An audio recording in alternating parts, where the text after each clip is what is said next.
গাজী যখন বার্ধক্যজনিত কারণে যুদ্ধক্ষেত্রে সক্রিয় অংশগ্রহণে অক্ষম হয়ে পড়েন, তখন তিনি তার পুত্র ও উত্তরসূরি উরহান গাজীর উপর দায়িত্ব অর্পণ করেন।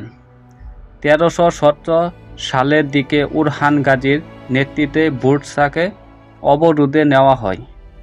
এ অবরোধ ছিল এক দীর্ঘ এবং পরিকল্পিত চেষ্টা, যা প্রায় 9 বছর স্থায়ী হয়েছিল। বুরসা অবরোধ ছিল সম্পূর্ণরূপে কৌশল নির্বল। উরহান গাজী সরাসরি আক্রমণ চালিয়ে শহরটি দখল না করে ধীরে ধীরে বাইজেন্টাইনদের যোগাযোগ ও রসদ সরবরাহের পথ বন্ধ করতে থাকেন। তিনি শহরের চারপাশের দুর্গ ও ফাঁড়ি স্থাপন করেন এবং শহরটির সঙ্গে বাইরের যোগাযোগ বিচ্ছিন্ন করে দেন। এতে বাইজেন্টাইন গারিসন এবং স্থানীয় অধিবাসীরা ধীরে ধীরে দুর্বল হতে শুরু করে।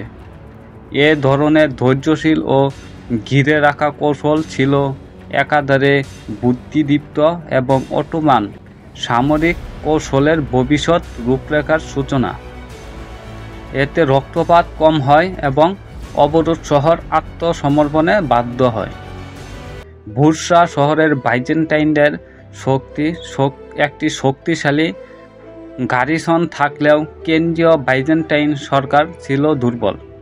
কনস্টান্টিনোপল নিজেই ছিল নানা বিদ্রোহ ও আর্থিক সংকটে জর্জরিত, ফলে বুরসার গভর্নর পর্যাপ্ত সহায়তা পাননি। দীর্ঘ অবরোধের কারণে শহরের অভ্যন্তরে খাদ্য, পানি এবং ওষুধের ঘাটতি দেখা দেয়। এছাড়া স্থানীয় জনসাধারণের মধ্যে অসন্তোষ বাড়তে থাকে। ক্রমাগত চাপের ফলে অবশেষে 1326 সালে শহরের গভর্নর আত্মসমর্পণ করতে বাধ্য হন। বুরসা অবশেষে 1326 সালে উরহান গাজীর নেতৃত্বে বিজিত হয়। এ সময় উসমান গাজী জীবিত থাকলেও মৃত্যুশয্যায় ছিলেন। শহর বিজয়ের সংবাদ পাওয়া কিছুক্ষণের মধ্যেই তিনি মৃত্যুবরণ করেন। এটি বিশ্বাস করা হয় যে উসমান গাজীর শেষ ইচ্ছা ছিল বুরসার পতাকা উত্তোলন দেখা, যা তার জীবনদশায় সম্ভব হয়নি, কিন্তু তার পুত্র তা বাস্তবায়ন করেন। বুরসা বিজয়ের পর অটোমানদের রাজনৈতিক ও সামরিক মর্যাদা ব্যাপকভাবে বৃদ্ধি পায়। উরহান গাজী শহরটিকে অটোমান সাম্রাজ্যের প্রথম রাজধানী ঘোষণা করেন। এখান থেকে একটি সংগঠিত প্রশাসনিক কাঠামো প্রতিষ্ঠা শুরু হয়। বুরসা ছিল এক অর্থের অটোমান রাষ্ট্রের আনুষ্ঠানিক সূচনাস্থল। উরহান গাজী বুরসায় মসজিদ, মাদ্রাসা, সরাইখানা ও হাসপাতাল নির্মাণ করেন। ইসলামী সংস্কৃতি ও শিক্ষার বিকাশ ঘটে। তিনি এখান থেকেই সুলতান উপাধি গ্রহণ করেন, যা পরবর্তীকালে উসমানীয় শাসকদের নিয়মিত উপাধি হয়ে দাঁড়ায়। বুরসা অবরোধ ছিল একটি কৌশলগত দৃষ্টান্ত, যা অটোমান সামরিক পদ্ধতিতে ভবিষ্যতে বারবার অনুসরণ করা হয়।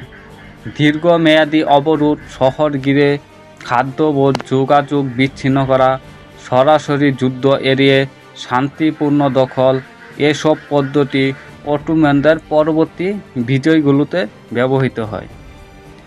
বুরসা শুধু একটি সামরিক বিজয় নয়, এটি ছিল একটি সাংস্কৃতিক ও অর্থনৈতিক কেন্দ্রীয় প্রতিষ্ঠা। শহরটি রেশম শিল্প, বাজার, কারিগরি প্রশিক্ষণ কেন্দ্র, অটোমান অর্থনীতির গতি আনে। পাশাপাশি এটি অটোমান শিল্প, স্থাপত্য ও ধর্মীয় স্থাপনার কেন্দ্র হয়ে ওঠে।